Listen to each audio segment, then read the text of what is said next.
Going on YouTube, Floribells here, back with another Scarlet Violet video. And today I want to talk about one of the strongest cores that has been on the rise as of late, especially after Baltimore, and that is this Porygon-2 Balance core that I've been seeing everywhere, especially on the online Limitless tournaments, online ladder play.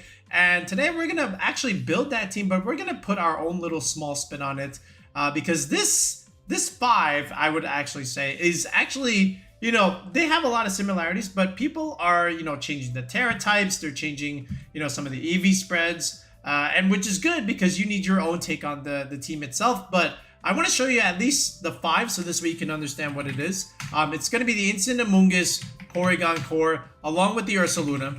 Okay, this is the big 4, okay? And it's like this Trick Room balance idea where you have the Instant giving you Fake Out and Redirection support. So this way the Porygon can set up the Trick Room, and then at the same time, pivot where you have the Parting Shot / switch out the Amoonguss into the Ursaluna, and then this becomes your big Trick Room sweeper. Now, from here, this is where you need like some special attack damage. This is where something like Gholdengo can come into play. Really, really good. And I like teams with like a normal type and a ghost type because you have to play the mind games a little bit, and if you get the turn right, then that can just put you in a great spot to win the game overall. Now, what do I mean by that? So if you lead with the Porygon, okay, now that's a normal type. That's weak to the fighting types that are running around right now that want to do big damage into like the Archaludon stuff, the Kingambit ideas, which is great. But then if you just switch in the Gholdengo, now all of a sudden you whiff the fighting move, and now you have a ghost type now on the field, which is really, really nice. And I like that a lot. And then at the same time, the flip is also true where, you have a Gholdengo over here, weak to Ghost. If you just switch out your Gholdengo into a normal type like Porygon, that also gets whiffed. And then from here, the Porygon is able to do stuff next turn because the Ghost types can't hit it. So I like this a lot. And from this point on, this is where the variance happens with the 5. Well, technically the 6 now, if we're going to put something on this. I've seen a few renditions, and it really just depends on what the player decides to do. But you could do stuff like Pelipper with Wide Guard here, which is great into, the spread damage running around, the Hisuian Typhlosion Eruption stuff. So you can definitely play the team like this. A little bit more later on, people started using stuff like Tyranitar, which is still even used right now, because now you have weather control with the sand. And then at the same time, you are the winner against the Torkoal stuff because Torkoal can't really do a whole lot into Assault Vest Tyranitar, which I like a lot too. Again, Tyranitar being one of my favorites. So I think this definitely works as well. Then I've even seen some other stuff. Like I've seen Salamence, for example, on teams like this. I've even seen a water type like Primarina. I've even seen that. So it just depends on how the player decides to do this. I've even seen Braviary too, because again, with Braviary, with Defiant, you want to intimidate the Ursaluna, but then that just means you get to give the Defiant boost to the Braviary. And then, you've got a flying type next to a ground type. You could even do like Earthquake stuff, especially if this is like Tera Flying. So then you have all the merit there to even consider it, which is kind of cool. And then, of course, you even have Tailwind support if you really want to do it with your Braviary and make your Gholdengo fast. So you can even do something like that. But, lots of variants depending on this last slot here. I've even tried like Hydreigon myself, a couple of weeks ago. And that was okay for a hot minute. When I say hot minute, I mean like literally like a minute. So, but ultimately, you could even do stuff like the Sneasler, which I've seen a couple times. Not as common as some of the others. But this would obviously get like a Focus Sash over here. But the latest rendition has been this Flamigo. Okay, no Dondozo, of course. But Flamigo is really cool on a team like this. And shoutouts to the creators, whoever, came up with that. I think it was like TolerWeb that brought this to Baltimore and stuff like that. But he wasn't the only one. There was a whole bunch of others. And this 6 was even used before that. So I'm not even sure officially like who, came up with the concept of Flamigo here. But it just makes so much sense here. Because Flamigo gets a lot of cool support moves. Gets Wide Guard just like the Pelipper like we mentioned. But now you've got a strong fighting type against the Kingambit matchup. Because some of this kind of struggles against Kingambit. You can't bring Instant to Kingambit. Gholdengo's going to have a little bit of a hard time there too. Kingambit and Ursaluna, they kind of speed size. So, you have to play that kind of game a little bit, which is not great sometimes. And then at the same time, you have pretty good damage into the P2. Not like amazing damage, but it's got low kick, so that's also something to be aware of. But now you add the Flamigo, and now you start pressuring it with stuff like close combat. and then you always have the Brave Bird, okay, for big damage. And this is, again, another option that you can consider next to your Ursaluna if you want to go the Flame, the Earthquake route is what I meant.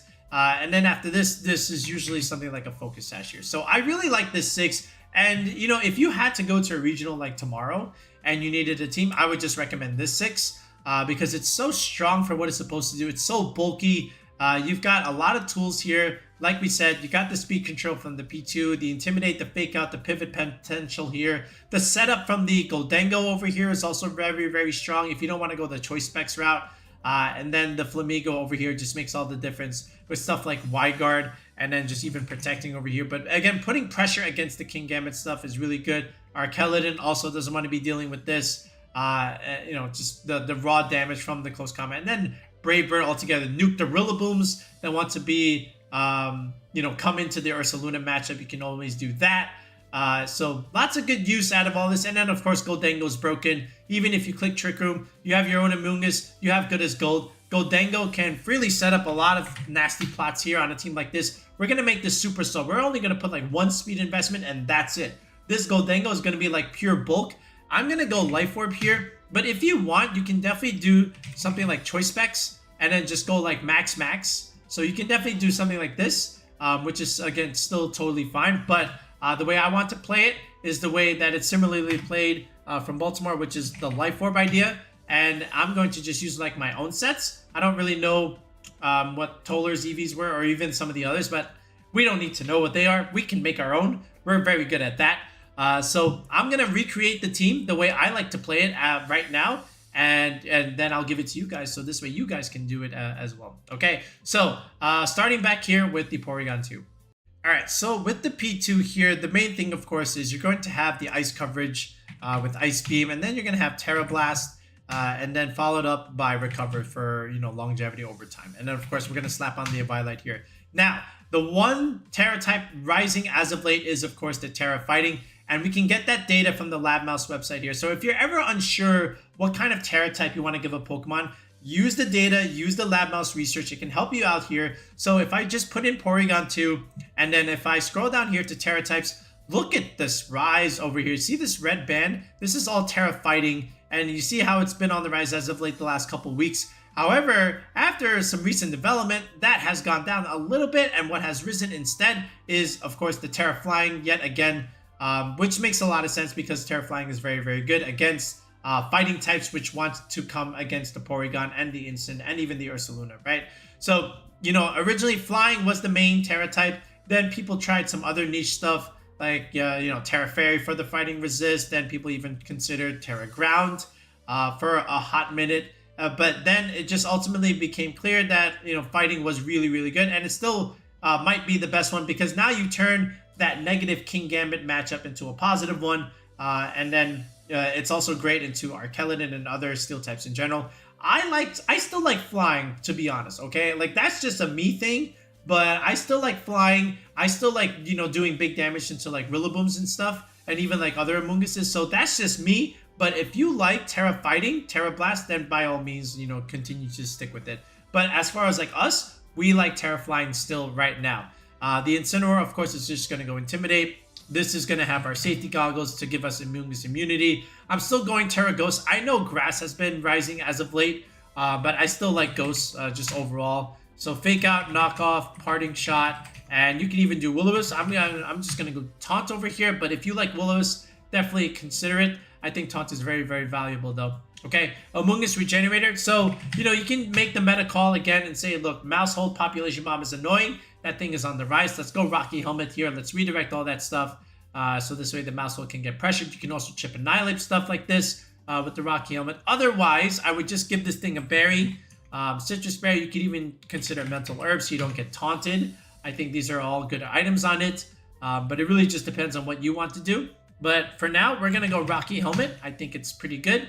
And then the usual stuff. Rage Powder, Spore, Pollen Puff. I will go Clear Smog, so this way I have it for 2 uses. 1, remove my Ursaluna Intimidates, and 2, remove Dondozo stuff, and 3, remove like any, maybe the Archaludon, the Annihilate stuff. I can click that into them as well. So I'll just consider that. Gholdengo, Life Orb, like we mentioned. Make it rain, Shadow Ball, Nasty Plot, and Protect. Okay, and we'll go Terra Dragon, you know, for basic resist purposes. The Ursaluna, we can go Terra Normal here, which is, again, also very good, rising as of late. But for us, again, we like the Ghost Terra still. The Amoonguss, you can do Terra Psychic too. That's for like the side spam shenanigans. But if you don't care for it, if you think it's like a little bit too niche, then just feel free to go something like Terra Water. I think that's still like okay. The Flamigo here, again, just also Ghost Terra at the same time. It's still like alright. And then after this, you know, you can just assign a basic 252, 252 spread. Just Adamant Nature, I think, is all you really need on this Flamigo, and that's really all it is. Now, let's go back. How about Gholdengo here? So, we'll work backwards in terms of EV spreads here. I want to make this super bulky, like I said, so we'll just put 1 speed investment in that regard. And then after this, let's optimize for the Life Orb chip. Let's go to 189 here, and then let's go to 132 investment. You can even just technically max this and then just do something like this, right? If you really wanted to. And that's also like totally fine, but I dropped it to about 187, you know, just for the nasty plot purposes. And then from here, I was able to put more of this into the bulk stats, so this way I can live certain attacks from something like a Kingambit or a Tyranitar knockoff, and that's really what I was trying to do at the end of the day. So I just made it like this and just called it from there. Then the Ursaluna, of course, the guy. Oh, I didn't even do the Ursaluna. Oh, geez, I started doing EV Spreads. I forgot to do this thing. Of course, Flame Orb. All right. Facade. Headlong Rush, of course, your ground stab move. Then you have the first, let's go Protector. Then you have the option to do a couple of things. You can do Earthquake if you want. If you're going to do Flamigo, Terra Flying, P2, I think it makes a lot of sense. You could also do Swords Dance, so this way you can outpace the Intimidates, potentially. That's also good to do. Or you can just say, I'm going to go Substitute, because I know you're going to try and make reads. And, you know, on my final turn of Trick Room, maybe you just double Protect, and then I'm screwed next turn. But if I go Substitute, then I'm still protected, even though my Trick Room is ending, and then I can still do something next turn, right? Or, at the same time, this will also... You can't Intimidate through the Substitute. That's the other benefit of it. So I kind of like this instead. And then, of course, the Terra type, yeah, we'll still keep it as Terra Ghost. But this is it. This is the team. Let's keep going with the EV spreads. Again, we'll just go like 0 speed, Brave Nature. Very standard Ursaluna. We don't need to do anything too crazy with it. Let's just keep optimizing for the Flame Orb chip. Let's go to 140. I think that's still okay. And then after this, let's go third benchmark here in the attack stat. And then just dump the rest into special defense. By the way, again, every single team building video, I always say this. If you don't know what EV bumps are and you're trying to get better at competitive Pokemon and you're not sure what they are, make sure you comment in the video below asking what are EV bumps, and I will reply to you and I will respond to you, because again, that's exactly what I was doing here with the Gholdengo, and that's exactly what I was doing here with the Ursaluna. So if you don't know what they are, comment below. I also made a whole video on this. I made like 3 videos on EVs.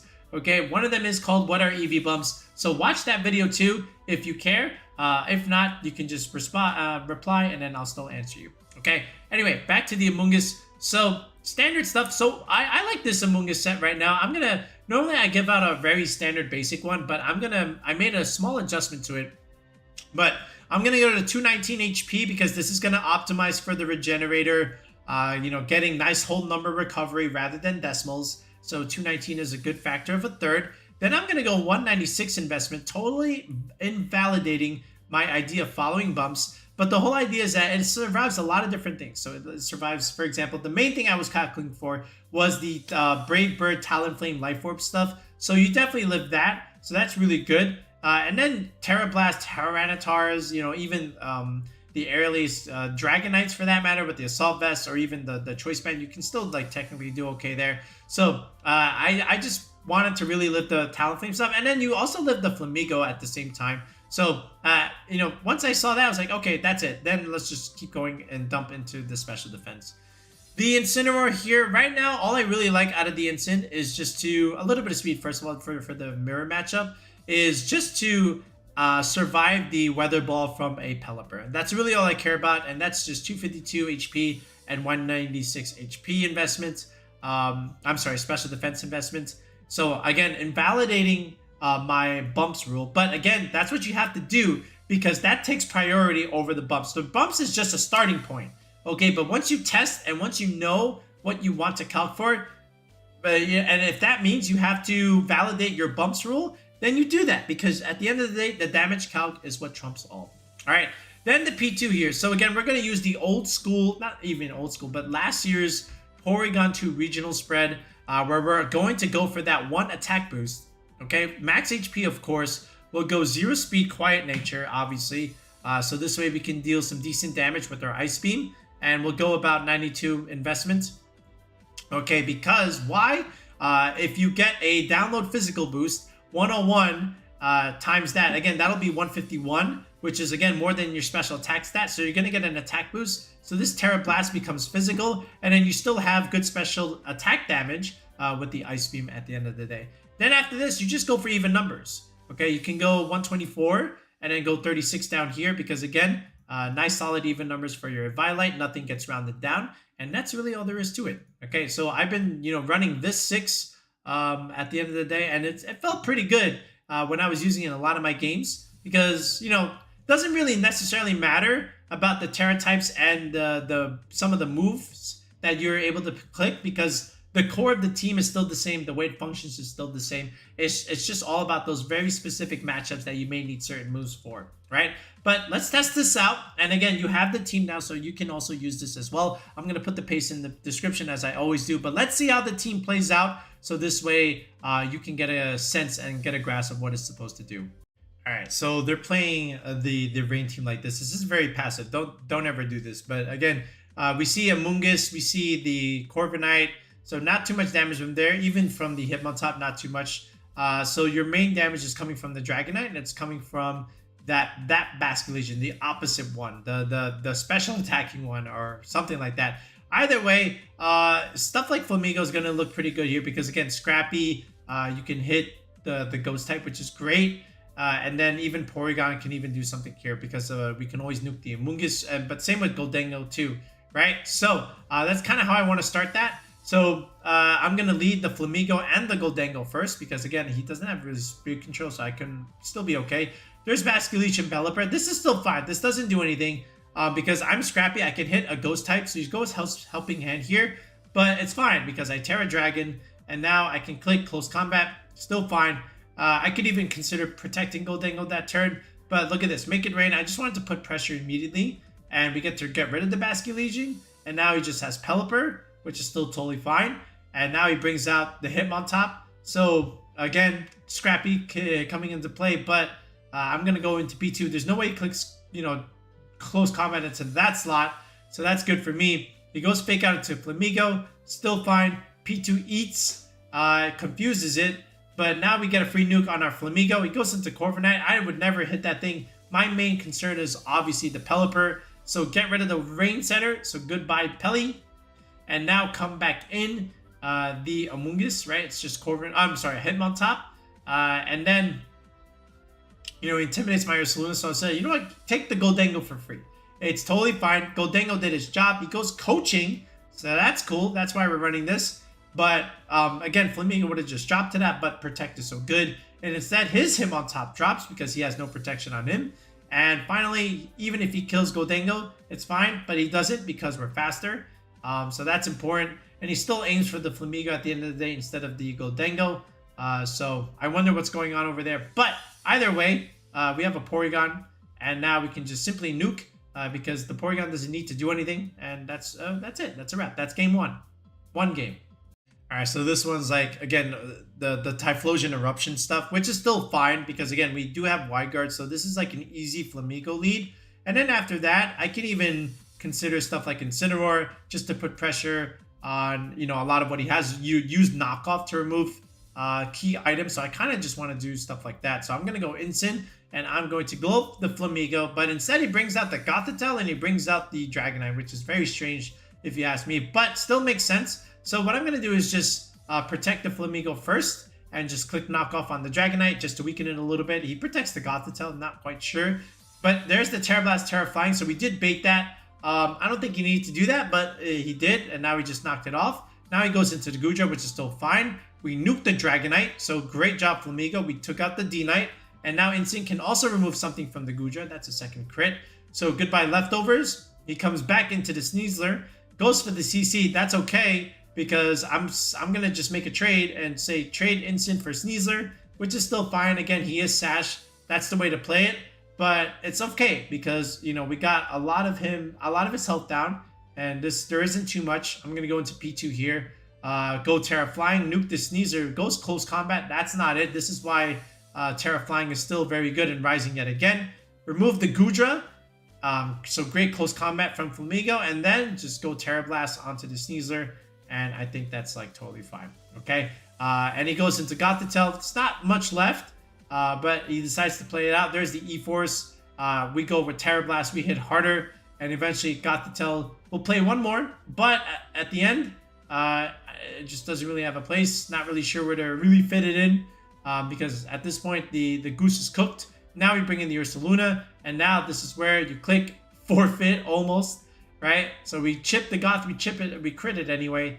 But yeah, so that's the story behind that game. So again, really good games from the Flamigo thus far. It's a great Pokemon to use.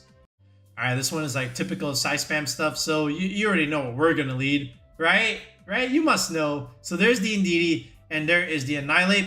That's fine. I'm gonna go Flamigo, and I'm gonna go Gholdengo yet again. So here's where the swap comes into play. We're gonna bait it. We're gonna go into P2. Let's see how greedy you are. And the answer is you are very greedy, right? There's the Rage Fist that fails. And now we chip the Annihilate, and now your Indeedee never click follow me. So it was an easy, get go from there. But the Indeedee gets the KO, so now it's almost like a 2-on-1. So there's the Kingambit, and there's the Ursaluna. He does transform, but again, it's still not enough. So Helping Hand into Iron Head, not enough. And now I get up my substitute, and now I get to have my Trick Room. Okay, so that being said, now it's just all about Burning Clock. So we get to remove the Indeedee here with Facade. See you later. A little bit of chip into the Gambit, right? So that's pretty good. And then from here, he has a special guest joining. But first, the Hatterene. All right, there's the E-Force. That's okay. And now we can still do some decent damage. So there's Kowtow Cleave, but I want to reverse the Trick Room here. So this way my Gholdengo could come in and just finish the job, right? This is what you have to do sometimes. Flip your own Trick Room. So make it rain. Goodbye Hatterene. Gambit's almost dead. It doesn't really matter what he does at this point. You know, he has to go on 1-on-2. We just heal up with the Porygon. Goes Kowtow Cleave. I live it anyway. But that's it. So now we just, hit with the Moonblast, and he doesn't even give us that chance. So yeah, that's it. All right, so once again, there's the pace. So that's our take on the P2 balance idea with the Flamigo. Again, Scrappy is really good. The fact that you can hit ghost types like a Dragapult or a Gholdengo for that matter is very important. The Clear Smog on the Amoonguss is great in certain matchups, not every matchup. But the P2 can just also exert decent amount of pressure with the Tera Blast, Tera Flying, and even the Ice Beam cover. So I like that. And then Instant Amoonguss, defensive backbone, like we mentioned. Always a good defensive backbone. And it's important, right? Because you need it for positional purposes. You need to set up your Trick Room. But yeah, so give this a go. Let us know how you do. And again, if you need help, if you're trying to get a team together for the upcoming regionals and you're not sure where to start, so sign up for coaching on the channel. Tier 3 gets you a sub, and it also gets you a one-on-one Discord call with me. We get to plan out and build the team that you want the way you want it. So this way you can enjoy it to its fullest at your next local or next regional, next online tournament play. Either way, we got you covered on the channel. Sign up for Tier 3. Look in the video description below. Look in the pinned comment section. There is a link to join the channel with the Tier 3 sub. So hopefully we'll see a bunch more of you soon. All right, but that's it for now, folks. We'll be back with another video in the next one. Peace out. Have a good one.